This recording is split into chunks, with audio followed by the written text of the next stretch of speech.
السلام عليكم ورحمة الله وبركاته. إن الحمد لله نحمده ونستعينه ونستغفره ونعوذ بالله من شرور أنفسنا ومن سيئات أعمالنا. من يهده الله فلا مضل له ومن يضلل فلا هادي له وأشهد أن لا إله إلا الله وحده لا شريك له وأشهد أن محمدا عبده ورسوله صلى الله عليه وعلى آله وأصحابه والتابعين وتابع التابعين ومن تبعهم بإحسان إلى يوم الدين. يا أيها الذين آمنوا اتقوا الله حق تقاته ولا تموتن إلا وأنتم مسلمون. يا أيها الناس اتقوا ربكم الذي خلقكم من نفس واحدة وخلق منها زوجها وبث منهما رجالا كثيرا ونساء واتقوا الله الذي تساءلون به والأرحام إن الله كان عليكم رقيبا. يا أيها الذين آمنوا اتقوا الله وقولوا قولا سديدا يصلح لكم أعمالكم ويغفر لكم ذنوبكم ومن يطع الله ورسوله فقد فاز فوزا عظيما. أما بعد فإن خير الحديث كتاب الله وخير الهدي هدي محمد صلى الله عليه وعلى آله وسلم وشر الأمور محدثاتها فإن كل محدثة بدعة وكل بدعة ضلالة وكل ضلالة في النار. إخواني في الدين أعزكم الله. إخواني الطلبة rahimani wa rahimakumullah. Masih kita membicarakan tentang fitnatul qubur dan makaidus syaitan fil ansab. Masih kita membicarakan fitnah kuburan-kuburan dan tipu daya syaitan dalam masalah ansab.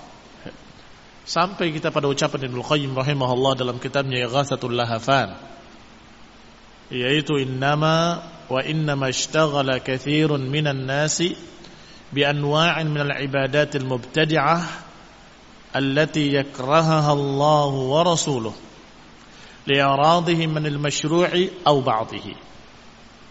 Di akhir dari pembahasan ini Ibnu Qayyim berkata, hanya saja kebanyakan mereka sibuk, kebanyakan manusia sibuk dengan berbagai macam ibadah-ibadah bid'ah yang dibenci oleh Allah dan Rasulnya adalah karena mereka meninggalkan apa-apa yang masyru', apa-apa yang disyariatkan atau sebagian apa yang disyariatkan.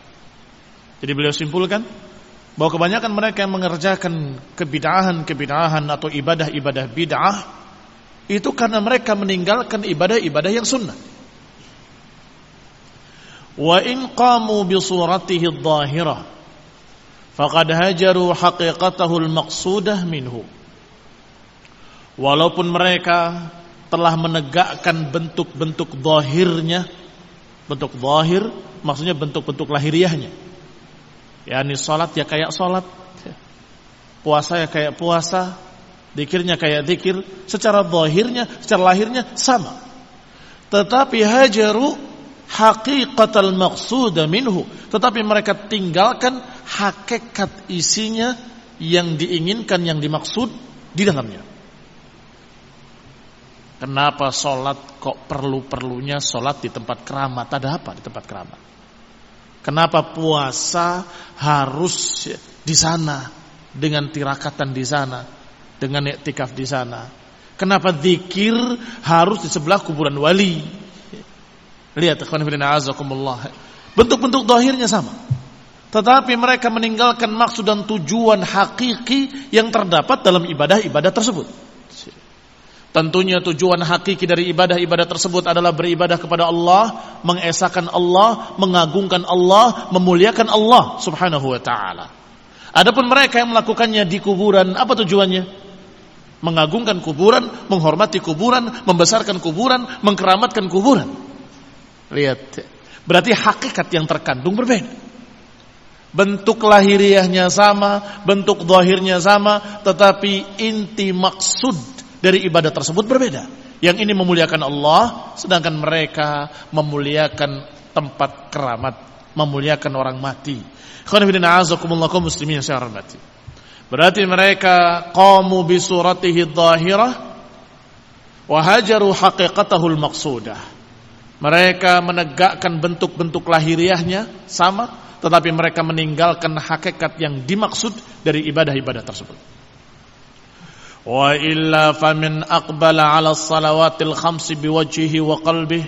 Kalau tidak demikian, tentunya siapa yang menghadap kepada Allah dengan salat 5 waktunya, biwajhihi dengan wajahnya, wa qalbihi dengan hatinya, untuk Allah, kepada Allah. Arifan bimashtamalat alaih, dengan mengetahui apa yang terkandung dalam salat itu. Minal kalimat tayyib, dari kalimat-kalimat yang tayyib. La ilaha illallah, subhanallah, subhana rabbiyal a'la, subhana rabbiyal azim. Itu kalimat-kalimat yang merupakan al-kalimat tayyib, ucapan-ucapan yang baik, memuji Allah, mensucikan Allah. Dari Allahu Akbar, kemudian subhanallah, kemudian Allahumma, kalimat at-tahiyatu lillah, itu semua puji-pujian kepada Allah Subhanahu wa taala dan mengagungkan, mensucikan Allah Subhanahu wa taala. Wal amalu saleh, dan juga terkandung dalamnya amal saleh yang juga untuk Allah. Rukuknya dia untuk Allah, sujudnya dia untuk Allah, berdirinya dia untuk Allah. Berdiri untuk Allah, Allah perintahkan, qumu lillahi qanitin. Qumu lillahi qanitin, berdirilah untuk Allah dengan khusyuk, dengan qunut. Demikian pula ruku dan sujud diperintahkan, falillahi fasjudu, maka kepada Allah lah sujudlah kalian, atau kepada Allah lah hendaklah ruku orang-orang yang ruku. Maka siapa yang salat 5 waktunya untuk Allah, dengan caranya, dengan wajhihi, dengan wajahnya menghadap kepada Allah, dengan hatinya juga menghadap kepada Allah, dan dia paham betul yang terkandung dalamnya kalimat-kalimat thayyibah, yaitu memuji Allah, mensuci Allah, membesarkan Allah, dan amalan-amalan saleh, ruku', sujud dan berdiri semuanya untuk Allah. Muhtamman biha kullal ihtimam, mementingkan dengan sepenting-pentingnya.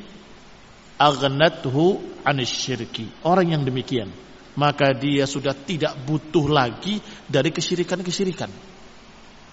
Kalau sudah mengerjakan salatnya dengan sempurna, ngapain dia mengerjakan berbagai macam kebid'ahan-kebid'ahan? Wa kullu man qassara fiha aw fi ba'dihha tajid fihi minasyirki bihasbi dzalik. Dan siapa yang kurang sempurna melaksanakan ibadahnya kepada Allah, siapa yang qassara, yang kurang dalam menyempurnakan ibadahnya, kurang sempurna padanya, au ba'dihha, atau meninggalkan sebagiannya, maka niscaya akan didapati pada orang tersebut kesyirikan sesuai dengan apa yang tinggalkannya. Meninggalkan 1-2 salat, meninggalkan 1-2 perintah Allah SWT, meninggalkan ibadah atau sebagian ibadah kepada Allah, maka dia akan terjatuh ke dalam kebid'ahan dan kesyirikan sesuai dengan yang dia tinggalkan dari kewajiban-kewajibannya. Ini sudah suatu kaidah yang nyata terjadi. Suatu kaidah yang terbukti dalam kenyataan setiap orang sepanjang zaman. Lihat, kalau mereka meninggalkan sunnah akan terjerumus ke dalam bid'ah. Kalau mereka meninggalkan tauhid akan terjerumus ke dalam kesyirikan. Kalau dia meninggalkan ibadah kepada Allah, niscaya dia akan terjerumus pada peribadatan lain yang bukan memuliakan Allah tapi memuliakan makhluk.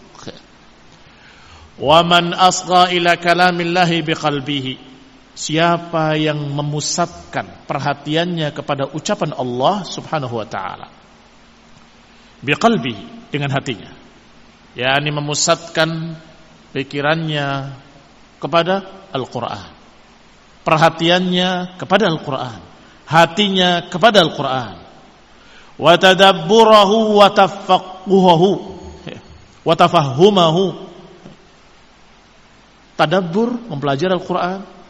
Tafaqquh, mempelajari fiqh yang ada di dalamnya. Wa tafahhum, berupaya untuk memahami Al-Quran. Orang yang sibuk untuk mempelajari Al-Quran dengan kemampuannya dan hatinya, aghnahu anis sima'i syaitani, niscaya dia sudah tidak butuh lagi untuk mendengarkan suara-suara syaitan. Sudah tidak perlu lagi dan tidak butuh untuk mendengarkan ucapan-ucapan syaitan. Alladhi yasuddu an dzikrillah wa 'anis shalah, yang menghalangi zikrullah dan menghalangi salat. Perhatikan. Wa minan nasi man yashtari lahwal hadits liyudilla an sabilillah.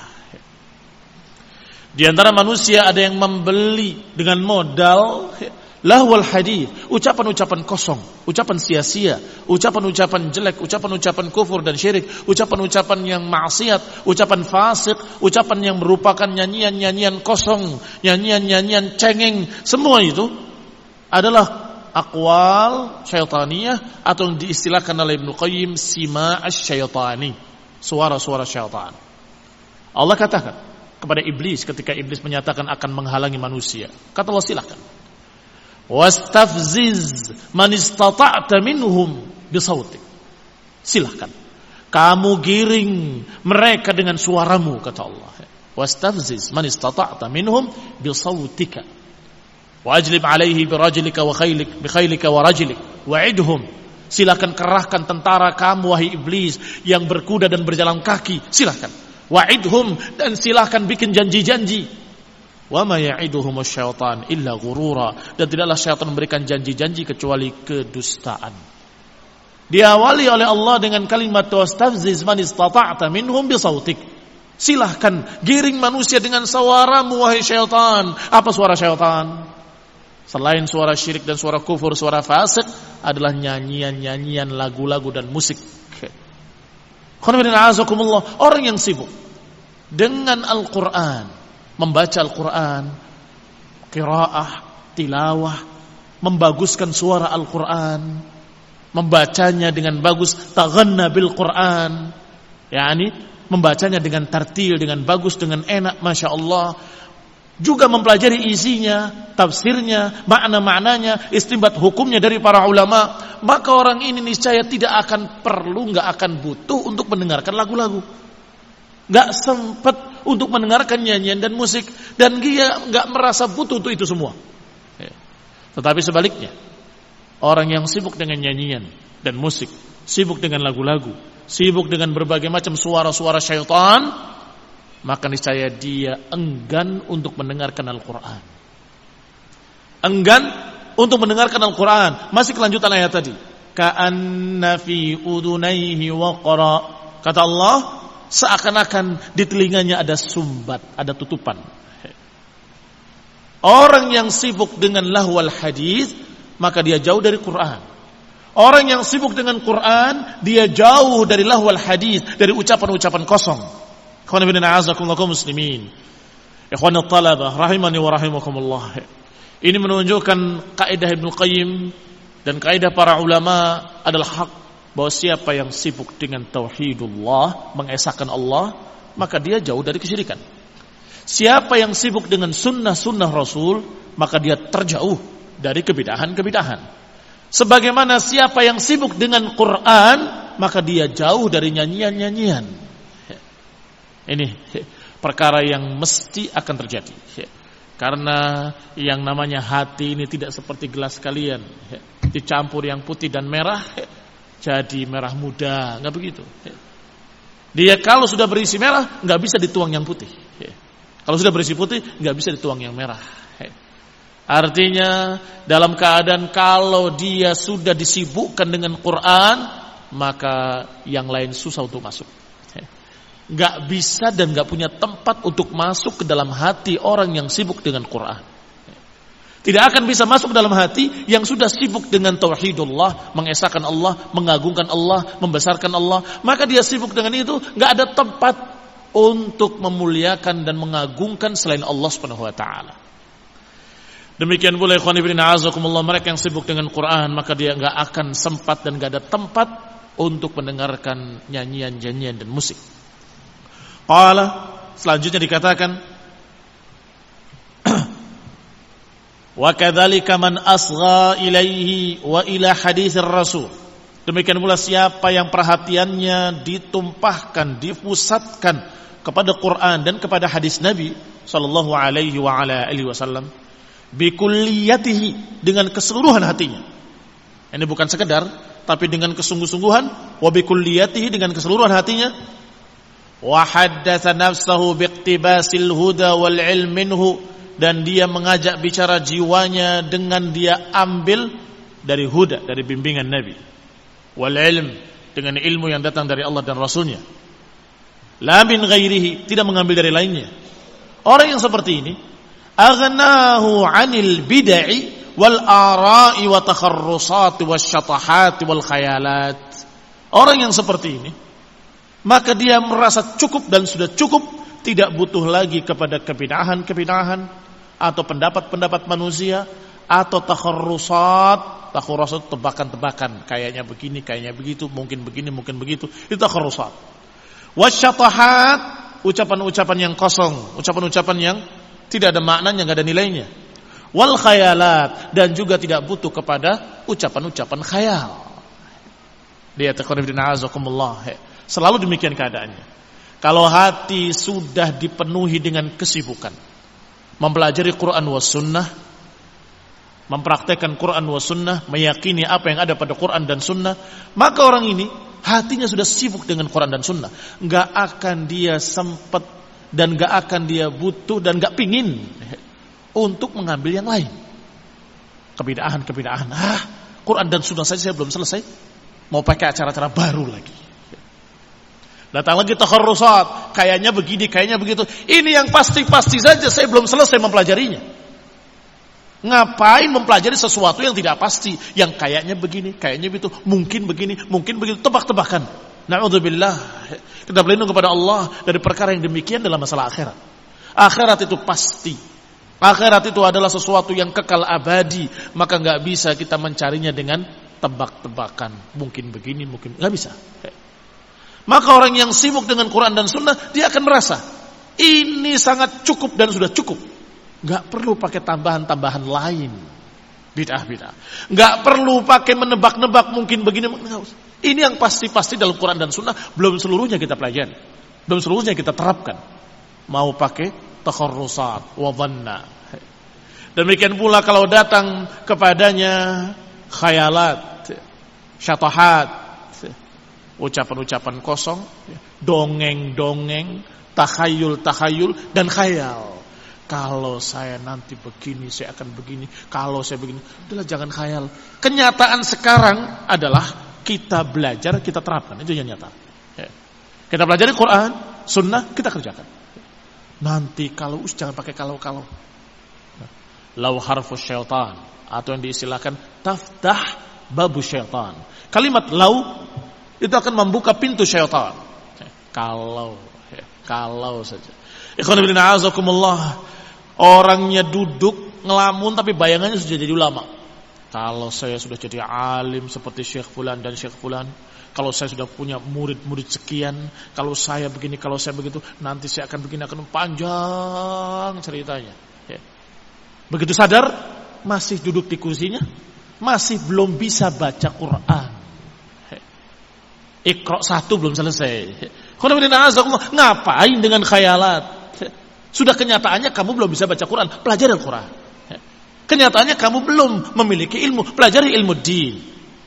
Kenyataannya kamu belum tahu tafsirnya, belum tahu ucapan para ulama tentangnya, pelajari. Selesai. Apa kamu dapat, niscaya itu akan mendapatkan pahala. Apa yang kamu belum dapat, mudah-mudahan Allah maafkan, karena kamu sedang berusaha.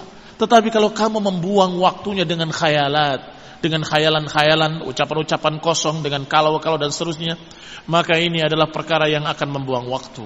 Lihat, masih lanjutan dari kaidah tadi. Mempelajari tauhid, sibuk dengan tauhid, akan jauh dari syirik. Sibuk dengan ibadah kepada Allah, akan jauh dari peribadatan kepada selain Allah. Sibuk dengan sunnah, akan jauh dari bid'ah. Dan sibuk dengan membaca Al-Quran, tajwidnya, tartilnya, maka dia jauh dari nyanyian-nyanyian dan lagu-lagu. Siapa yang sibuk dengan pengamalan-pengamalan Quran dan Sunnah, maka dia akan jauh dari kebid'ahan, khayalan, ara, pendapat, tebak-tebakan, kalau begini, kalau begitu, mungkin begini, mungkin begitu, jauh dari itu semua. Allati hiya wasawisun nufusi wa takhayyulatiha, yang semua itu merupakan waswasatun nufus, merupakan wasawisun nufus, bisikan-bisikan hati, khayalan-khayalan jiwa yang ada nilainya. Wa min ba'du wa man ba'uda an dzalika fala budda lahu an yata'awwad anhu bima la yanfa'uh. Sebaliknya, siapa yang jauh dari mempelajari Quran dan Sunnah, siapa yang jauh dari pengamalan Quran dan Sunnah dan mempelajari Quran dan Sunnah, maka dia akan dimasuki dengan penggantinya, pengamalan-pengamalan lain dalam tanda petik. Apa pengamalan lain? Bid'ah. Pengamalan yang bukan pengamalan dari Quran, bukan pengamalan dari Sunnah. Kalau orang yang tadi sibuk dengan Sunnah, disampaikan bid'ah kepadanya nggak laku. Kenapa? Karena orang-orang ini sudah sibuk dengan Sunnah. Bahkan dia lagi mempelajari sekian banyak Sunnah yang belum semuanya dia terapkan, belum sempat atau belum bisa, belum mampu. Mau dikasih bid'ah, nggak laku bid'ahnya. Tayyib, tetapi orang yang nganggur dalam tanda petik ya, bukan nganggur dalam artian tidak punya kerjaan dia. Nganggur dalam artian tidak mempelajari Sunnah, tidak menerapkan Sunnah, sehingga dikasih bid'ah langsung diterima. Ini bagusnya kayaknya. Dikasih bid'ah lagi, ini kayaknya pas, cocok dengan hati saya, cocok dengan hawa nafsu, dia kerjakan. Kenapa? Kosong. Dia tidak memiliki pengamalan-pengamalan Sunnah, atau sangat kurangnya pengamalan-pengamalan Sunnah. Kalau Sunnah itu ada depan kita secara lengkap, maka seakan-akan kita dilindungi oleh tameng Sunnah. Ini yang dikatakan oleh para ulama, as-sunnah junnah. As-sunnah junnah. Sunnah itu tameng. Kalau kamu kerjakan sunnah-sunnah secara lengkap, semua kesesatan, kebid'ahan gak bisa masuk. Sebab setiap kebid'ahan, setiap kesesatan pasti bertentangan dengan sunnah. Pasti bertentangan dengan sunnah. Kalau bertentangan dengan sunnah dan kamu sudah mengerjakan sunnah, pasti akan kepentok. Nih, ajaran bagus. Itu sudah ada sunnahnya dari Nabi, enggak begitu caranya. Begini, ini haditsnya, ini riwayatnya. Tertolak bid'ah pertama. Bid'ah kedua ditawarkan. Ini yang bagus begini kalau salat. Rasulullah SAW ketika habis salat bukan begitu, tapi begini. Kalau puasa begini yang bagus. Tidak. Yang bagus adalah apa yang dikatakan oleh Rasulullah SAW seperti ini. Maka orang yang sibuk dengan sunnah-sunnah, dia akan sulit untuk diajak kepada bid'ah. Karena sunnah akan menjadi tameng bagi dirinya. Maka bid'ah itu akan masuk pada seseorang yang dia meninggalkan sunnah dalam masalah itu. Dia tidak mengerjakan sunnah sehabis salat, maka muncul kebid'ahan, dia terima. Dia tidak mengerjakan sunnah ajaran Nabi ketika puasanya, maka masuk bid'ah, dia terima. Dan demikian seluruhnya, ketika dia meninggalkan satu sunnah, bid'ah akan masuk ke dalamnya. Ikhwan fillah a'azakumullah. Qala, berkata Ibnu Qayyim rahimahullah, maka siapa yang jauh dari perkara-perkara tadi, fala budda lahu an yata'awwad anhu bima la yanfa'uh. Siapa yang jauh dari pengamalan sunnah, siapa yang jauh dari pengamalan hadis, siapa yang jauh dari mempelajari Quran dan sunnah, maka niscaya akan datang penggantinya. Akan datang penggantinya bima la yanfa'uhu, dengan sesuatu yang tidak bermanfaat baginya. Tidak bermanfaat baginya. Kama anna man ghamara qalbahu bimahabbatillah, sebagaimana orang yang sibuk atau dipenuhi hatinya, diramaikan hatinya dengan kecintaan kepada Allah Subhanahu wa taala, wa dzikruhu, dan dengan zikir mengingat Allah Subhanahu wa taala, wa khasyatuhu, dan juga dengan rasa takut pada Allah Subhanahu wa taala, wa tawakkul alaihi, dengan bergantung kepada Allah Subhanahu wa taala, wal inabah ilaihi, dengan kembali kepada Allah. Hati yang dipenuhi dengan itu semua, dengan kecintaan kepada Allah, rasa takut pada Allah, mengingat Allah, bergantung kepada Allah, maka orang yang seperti ini aghnahu dzalika an mahabbati ghairihi, maka dia akan tercukupi. Maka dia tidak butuh lagi untuk mencintai selain Allah, atau takut kepada selain Allah, atau bergantung kepada selain Allah. Tidak. Wagnahu aidan an ishqis suwar, dan dia niscaya akan cukup juga, akan merasa cukup, maka tidak bisa masuk dan tidak bisa mengalahkannya ishqus suwar. Tidak bisa dimasuki ishqus suwar. Tahu ishqus suwar?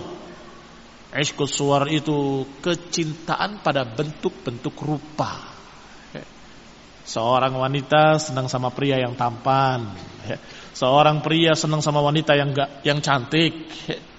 Ini suwar, bentuk-bentuk rupa. Maka orang yang sibuk dengan cinta kepada Allah, hatinya dipenuhi dengan kecintaan pada Allah, maka dia tidak akan terbuai, terkalahkan dengan ishqus suwar, dengan kecintaan kepada bentuk rupa. Sampai tergila-gila kepadanya, sampai menyatakan sungguh apapun akan aku lakukan, laut aku seberangi, gunung pun akan aku daki, aku tidak takut petir dan menyambar, aku akan berupaya sampai mendapatkan kekasihku. Kasihan amat orang seperti ini. Sampai ketika mereka tidak berhasil, gagal, bunuh diri. Bunuh diri menentang Allah Subhanahu wa taala haram. Kenapa? Karena ishqus suwar. Kenapa dia bisa dikuasai oleh ishqus suwar? Kenapa bisa dikuasai oleh kecintaan birahi kepada bentuk-bentuk rupa sampai diperbudak oleh yang dicintainya? Karena hatinya kosong. Silahkan. Kalau orang itu hatinya dipenuhi dengan tauhid, mencintai Allah satu-satunya, mengesahkan Allah, mengagungkan Allah Subhanahu wa taala, maka enggak bisa masuk. Ishqus suwar enggak bisa masuk. Tergila-gila pada seseorang, la abadan. Enggak akan bisa dia dikuasai oleh makhluk, karena hatinya sudah dikuasai oleh kecintaannya kepada Allah Subhanahu wa taala, oleh pengagungannya kepada Allah Subhanahu wa taala. Wa idza khala min dzalika sara 'abda hawah. Kalau orang itu sudah terkalahkan oleh ishqus suwar, sudah tergila-gila dengan bentuk rupa seseorang, maka dia akan menjadi abdu hawa, akan menjadi budak nafsu. Jadi budak nafsu. Ayy syai'in istahsanahu malakahu. Orang yang sudah menjadi budak nafsu, apapun yang disukainya dia ambil. Apapun yang dia ingini dia ambil. Apapun yang cocok dengan hawa dia akan kerjakan. Tidak peduli halal ataupun haram. Enggak peduli boleh atau tidak boleh oleh Allah, enggak peduli boleh enggak boleh oleh Rasul, enggak peduli cocok apa enggak cocok dengan agamanya, enggak peduli. Pokoknya saya mau ngerjakan ini, mau apa? Pokoknya saya akan puaskan, yang penting puas. Ini adalah budak nafsu. Kenapa dia jadi budak nafsu? Karena dia tidak memiliki di hatinya kecintaan pada Allah, atau hatinya tidak dipenuhi dengan kecintaan pada Allah, tawakal pada Allah, bergantung pada Allah, mentauhidkan Allah, mengesahkan Allah Subhanahu wa taala. Karena tidak dipenuhi dengan kecintaannya kepada Allah, maka dia mudah untuk dikuasai oleh nafsu. Oleh nafsu. Tidak peduli, jangankan Quran wa sunnah, jangankan hadis, jangankan apapun termasuk ayat Al-Quran akan dia langgar. Apalagi nasihatnya ustaz-ustaz. Iya. Kalau sudah dikuasai hawa nafsu, enggak peduli mau yang nasihati ustaz satu pondok ini semuanya seragam, tetap pokoknya saya mau kerjakan apa yang saya mau. Lari lewat belakang, lewat pinggir, lewat kanan, pokoknya. Karena mau menemui kekasihnya di internet. Karena ada si fulanah yang masuk ke Facebooknya, yang dia masih terus berbicara, dialog asyik. Itu yang disebut dengan ishqus suwar. Na'udzubillah. Itu yang dijuluki dengan ishqus suwar. Apalagi dia ngirim fotonya, ngirim gambarnya, ngirim wanita. Haram, wallahi haram. Kalau manusia sudah dikuasai oleh nafsunya, maka silahkan. Ayat atau hadis ataupun ucapan-ucapan ulama, ucapan siapapun gak akan dipedulikan oleh dia, karena dia sudah dibelenggu oleh ishqus suwar. Kata Ibnu Qayyim rahimahullah, siapa yang kena ishqus suwar ini? Orang yang hatinya tidak dipenuhi dengan kecintaan pada Allah SWT. Kalau kita hatinya ghammara, maghmur bimahabbatillah, diramaikan dengan kecintaan pada Allah, wa khasyatihi dengan rasa takut pada Allah, wa tawakkul alaihi dengan bergantung kepada Allah Subhanahu wa taala, maka orang ini tidak akan dikuasai oleh ishqus suwar. Aghnahu an ishqis suwar, dia akan dikuasai, dia akan tidak butuh lagi pada perkara-perkara yang seperti itu. Ishqus suwar. Wa idza khala min dzalika sara 'abda hawa, kalau dia sudah dikuasai ishqus suwar, maka dia sudah menjadi budak-budak nafsu, na'udzubillah. Ayyusain istahsanahu malakahu, apa yang dia suka dia ambil, wasta'badahu, dan kemudian dia diperbudak oleh apa yang disukainya. Fal mu'rid 'anit tauhid musyrikun. Maka kaidah yang dikatakan dengan kesimpulan ringkasnya adalah al mu'rid 'anit tauhid musyrikun. Siapa yang berpaling dari tauhid, musyrik. Sya'a am aba, suka ataupun tidak suka. Berpaling dari tauhid, musyrik. Wal mu'rid 'anis sunnah mubtadi'un dhal. Dan siapa yang berpaling dari sunnah, dia jadi mubtadi'un dhal, ahli bid'ah yang sesat. Sya'a am aba, suka ataupun tidak suka. Kalau berpaling dari sunnah akan terjerumus dalam bid'ah. Wal mu'rid an mahabbatillah, dan siapa yang berpaling dari kecintaannya kepada Allah, wa dzikrihi, siapa yang berpaling dari kecintaan kepada Allah dan mengingat Allah, maka dia menjadi abdus suwar. Dia akan menjadi pecinta-pecinta bentuk rupa. Bentuk rupa itu bisa 2 dimensi, bisa 1 dimensi. Artinya gambar hidup, cinta pada manusia. Bisa pula suka pada gambar-gambar, asyik dengan gambar-gambar yang jelek, dengan gambar-gambar yang haram, dengan gambar-gambar porno, dengan gambar wanita telanjang dan seterusnya. Ini abdus suwar, budak-budak gambar. Budak yang merupakan orang yang dikuasai oleh hawa nafsunya dan kecintaannya pada surah-surah. Maka orang yang tidak cinta atau yang berpaling dari kecintaan kepada Allah, berpaling dari kecintaannya kepada Allah dan mengingat Allah, maka dia mesti akan menjadi budak-budak nafsu. Sya'a am aba, suka ataupun tidak suka. Wallahul musta'an wa 'alaihi tuklan wa la haula wa la quwata illa billahil 'aliyyil 'azim. Sallallahu taufiq wal afiyah. Subhanaka wa bihamdik asyhadu an la ilaha illa anta astaghfiruka wa atubu ilaik. Assalamualaikum warahmatullahi wabarakatuh.